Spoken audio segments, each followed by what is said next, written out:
রাকসু ফান্ডের কোটি কোটি টাকা গেল কোথায়, এমন প্রশ্ন জোরালো হয়েছে। রাকসু নির্বাচন ঘনিয়ে আসায় উত্তর খুঁজছেন শিক্ষার্থীরা। একজন শিক্ষার্থীর কাছ থেকে প্রতি বছর রাজশাহী বিশ্ববিদ্যালয় কেন্দ্রীয় ছাত্র সংসদ রাকসুর জন্য 15 টাকা এবং 30 টাকা নেওয়া হয় হল সংসদের ফি। একজন শিক্ষার্থীকে গড়ে তার 5 বছরের শিক্ষা জীবনে এই ফি গুনতে হয় 225 টাকা। বর্তমানে ক্যাম্পাসে নিয়মিত শিক্ষার্থীর সংখ্যা 29,000, ফলে প্রতি বছর আদায় হচ্ছে 13 লাখ টাকা। সে হিসেবে নির্বাচন না হওয়ায় গত 35 বছরে জমা হয়েছে 4.5 কোটি টাকার ওপরে।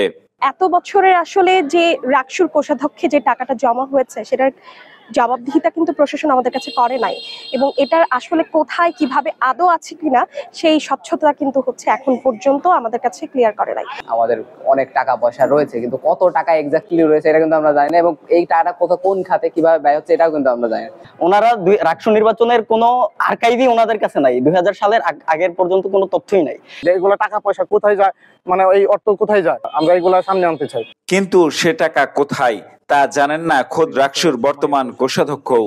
তবে আওয়ামী আমলে শেখ মুজিবুর রহমানের জন্ম শতবার্ষিকী উদযাপনে তৎকালীন উপাচার্য অধ্যাপক ডক্টর আব্দুস সোবহান রাকসুর ফান্ড থেকে 13 লাখ টাকা সরিয়েছিলেন বলে জানান তিনি।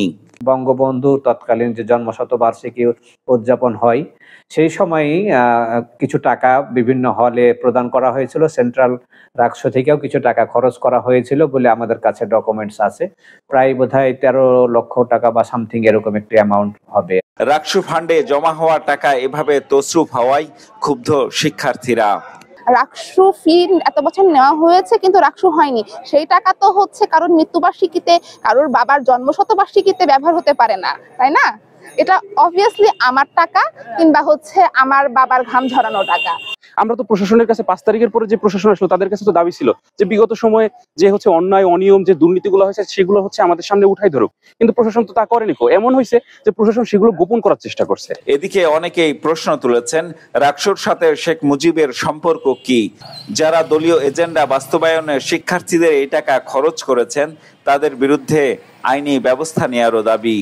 রাকসুর ফান্ডে শেখ মুজিবের কি সম্পর্ক, রাকসুর ফান্ডে আওয়ামী লীগের কি সম্পর্ক? রাকসুতে যারা উঠে আসবে তাদের প্রথম কাজ, আমি যেটা মনে করি যে প্রথম কাজই হবে এই ফান্ডটা টোটাল সেই 91 এর পর থেকে টোটাল হিসাবটা নেয়া, এবং কোন টাকা কোন খাতে ব্যয় হয়েছে সেই দলীয় ক্ষমতা বলে তারা ইউজ করছে এটা অবশ্যই তদন্ত করা। এছাড়া 2012 সালে রাকসু ফান্ডের 61 লাখ টাকা তখনকার উপাচার্য অধ্যাপক আব্দুস সোবহান 2 দফায় ঋণ দেখিয়ে সরিয়েছেন অন্য ফান্ডেও।